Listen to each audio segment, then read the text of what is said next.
Welcome to this tutorial series on how to make Twine stories, playable Twine games for history students. My name's Haley Price. I make educational historical video games that are aiming to teach high school and mostly university students about history through interactive, engaging gameplay. So I love making video games and I love making historically accurate video games.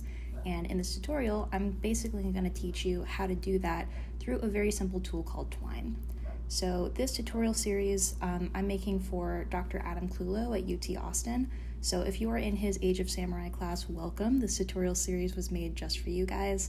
But if you don't know who that is and you're not taking that class and you've never heard of UT Austin, don't worry. This tutorial series hopefully also will be useful for you. But it is going to be aimed specifically at students who are studying history who want to get into game development. So it'll be useful for people who are generally interested in Twine, but it'll be specifically aimed at historians. This tutorial is also being made for JapanLab, which is basically a group of professors at UT who are hoping to digitize or introduce more digital humanities concepts into Asian studies and Japanese history at UT Austin.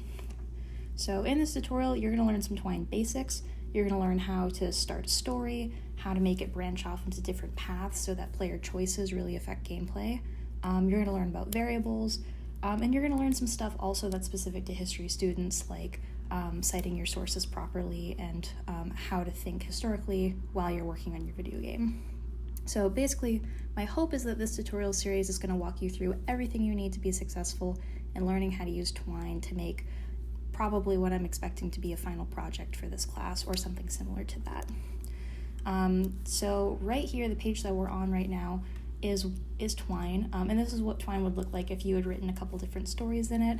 But what I'm going to show you is this. So I've already made a game in Twine about samurai debt. So before you start this tutorial series, it might be a good idea if you have time to play this game first, just to get a sense of what kind of game you could make in Twine that is historically accurate. And if you are in the Age of Samurai class, this game is very relevant to what you're studying because it is about the indebtedness of the samurai class in the Tokugawa period and some of the ways they dealt with their economic difficulties, what options were available to them. So basically this game just kind of gives you a sense of what you can do in Twine if you were going to maybe take this a little bit further than what is required.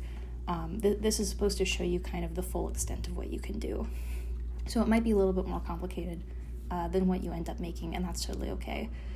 So you can find this game, hopefully Dr. Clulo will show you in class or link it in the syllabus, but you can find it on itch.io. This is the hyperlink if you want to use that to get here.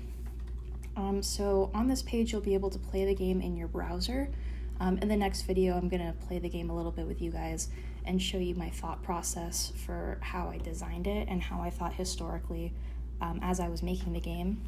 So you can play it here, and then you can also see there's the link to the tutorial series. So you're already on the tutorial series, so I assume you've already found it and know how to get there. But if you get lost and need it again, I've linked it here. And then you can see my work cited.